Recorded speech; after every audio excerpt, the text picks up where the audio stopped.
नमस्कार दोस्तों। आज की कहानी है रहस्य भाग 2। क्योंकि अरुण ने उनसे पहले ही कह दिया था कि जो जितना धन खर्च करेगा उसके हिस्से के खजाने से ही खर्च होगा, उसका उतना ही खजाना कम हो जाएगा।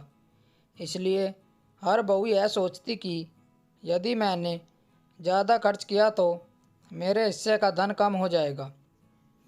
तीनों में से सभी अपने अपने को एक दूसरे से बेहतर साबित करने में जुटे हुए थे और बहुएं भी इस काम में पीछे नहीं थी।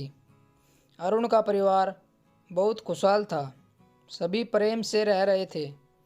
कुछ लोग तो उनके परिवार की सराहना करते और उनके उदाहरण देते कि अरुण का परिवार कितना एकजुट होकर प्रेम से रहता है। समय बीतता गया। अरुण का भी समय आ गया। सभी को इस बात का इंतज़ार था कि यह चाबी किसको मिलेगी।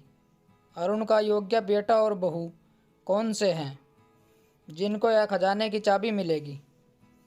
अरुण का जब अंत समय आया तो उन्होंने भी अपने पिता की तरह बाकी सबको कमरे से बाहर कर दिया।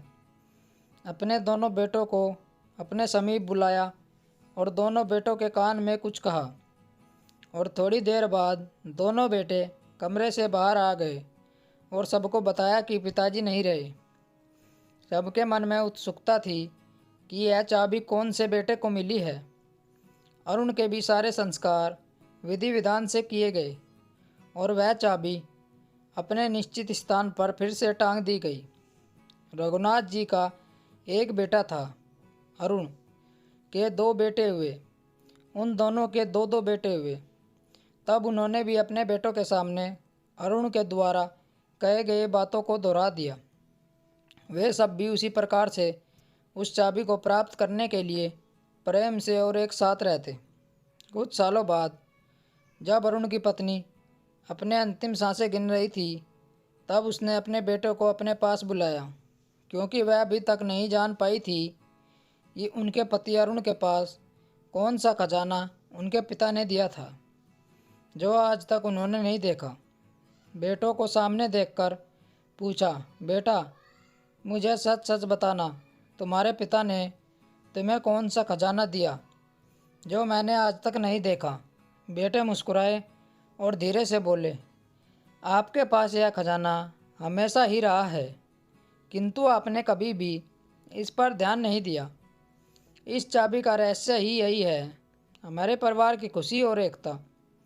जब दादाजी गए थे तो उन्होंने मैं हमारे पिता को समझाया था कि तुम्हारे दो बेटे हैं, इस तरह से परिवार में झगड़ा होना स्वाभाविक है और इस चीज़ का घर के बाहर सभी लोग लाभ उठाते हैं। इसलिए अपने घर की एकता को बनाए रखना, आपस में प्रेम से रहें, एक दूसरे का ख्याल रखें, बस यही प्रयास करना। तब हमारे पिता ने बहुत सोच समझ कर किया कि किस तरह घर को एकजुट करके रखा जाए। तब उन्हें यही उपाय सूझा जिसके कारण हम सब भाई एक साथ रहे। हमारी पत्नियां भी खजाना खर्च न हो जाए, जितनी हमारी आमदनी थी उसमें ही खर्चा चला रही थी, इसलिए हम पर अधिक बोझ नहीं पड़ा। यह किसी खजाने की नहीं बल्कि हमारी एकता और प्यार के खजाने की चाबी है। हमें अपनी माँ को उस चाबी का रहस्य बता दिया था, जिसे सुनकर वह सुकून की नींद सो गई। उनके परिवार के सभी लोग एकजुट होकर रहने लगे। स्टोरी को लेकर आपकी क्या राय है, नीचे कमेंट करके ज़रूर बताइएगा। ऐसी ही और बेहतरीन कहानियों के लिए हमारे चैनल को ज़रूर सब्सक्राइब करिएगा। मिलते हैं आपसे एक और नई कहानी के साथ। तब तक बने रहिए हमारे चैनल के साथ। कहानी सुनने के लिए आप लोगों का बहुत बहुत धन्यवाद। राम राम दोस्तों।